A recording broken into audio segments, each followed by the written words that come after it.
අද කියන්නේ කොහොමද ඩිපෙන්ඩන්ට් ඩ්‍රොප් ඩවුන් ලිස්ට් එකක් හදාගන්නේ කියන එක.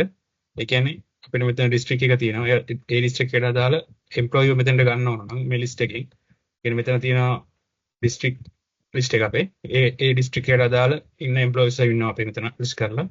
අපිට මෙතන කොලම්බෝ කියන එක සිලෙක්ට් කරොත් මෙතනට කොලම්බෝ ලිස්ට් එකට අදාළ එම්ප්ලොයිස්ලාව ලිස්ට් වෙන්න තමයි ඕනේ. ඒක තමයි ඩිපෙන්ඩන්ට් ඩ්‍රොප් ඩවුන් ලිස්ට් එක කියලා කියන්නේ.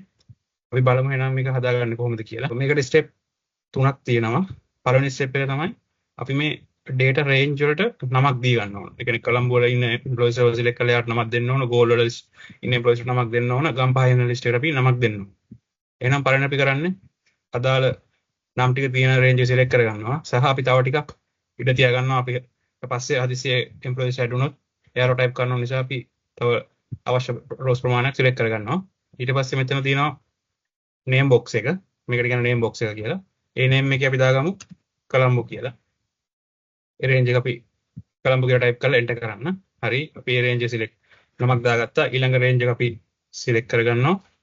name box එකට ගිහිල්ලා අපි නමක් දාගන්නවා goal කියලා enter කරන්න. අනිවාර්යයෙන්ම මේක enter කරන්න type කරලා. ඊට පස්සේ ගම්පහ කියන එක අපි range එක select කරලා ඒකට නමක් දාගන්නවා ගම්පහ කියලාම. නම type කරලා enter කරන්න. හරි. පළවෙනි ස්ටෙප් එක ඉවරයි. දෙවෙනි ස්ටෙප් එක තමයි primary drop down list එක අපි දාගන්න ඕන.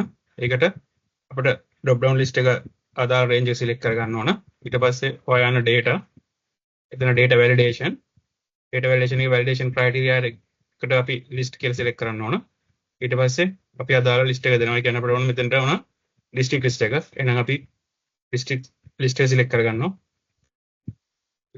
ඊට පස්සේ okay දෙන්න. ඊට පස්සේ අපිට පෙන්නනවා මෙතන drop down list එකේ district list එක අපිට ආවිල්ලා තියෙනවා. එහෙනම් තුන්වෙනි step එක තමයි secondary drop down list එක හදාගන්න එක. ඒකට අදාළ range එක select කරගන්න. ඊට පස්සේ data යන්න. data validation එකේ data validation criteria එක list. මෙතන source එක අපිට source එක select කරන්න නැහැ. අපි එතන function එක type කරගන්න ඕන. equal indirect කියලා අපි type කරලා අපි දෙන්න ඕන අපි මොන cell එක select මොන cell එකේ තියෙන dataද මතද අපි depend වෙන්නේ කියන එක. එහෙනම් අපි මේ district කියන cell එකේ column එකේ තියෙන dataත් එක තමයි අපි depend වෙන්නේ. එහෙනම් අපි ඒ අදාළ cell එක select කරනවා. select කරලා මෙතන එයා automaticallyම fix කරගන්නවා row එකයි column එකයි system එක. අපි මෙතන row එකේ fix එක අයින් කරන්න ඕන. row එකේ fix එකේ number එකට කලින් තියෙන dollar sign එක අයින් කරන්න ඕන. ඊට පස්සේ bracket එක close කරලා okay දෙන්න ඕන. ඊට පස්සේ බලමු දැන් මෙතන goal select කරලා තියෙන්නේ. අපි goal වලට අදාළ drop down list ඇවිල්ලාද කියලා. goal වල ඉන්නේ සඳුනි රණුලි අමාලි. ඒ හතර තුන් දෙනා ඇවිල්ලා තියෙනවා. අපි මෙතන මේ drop down එක view කරන්න නම් alt එකත් එක්ක down arrow එක press කරාම list එක view වෙනවා. එතනින් අපිට පුළුවන් අදාළ කෙනාව select කරන්න. අපි මෙතන බලමු කවුද ඉන්නේ කොලම්බෝ. කොලම්බෝ select කරාම කොලම්බෝ වලට අදාළ employees ටික ඇවිල්ලා ඉන්නවා. එයා අපිට select කරගන්න පුළුවන්.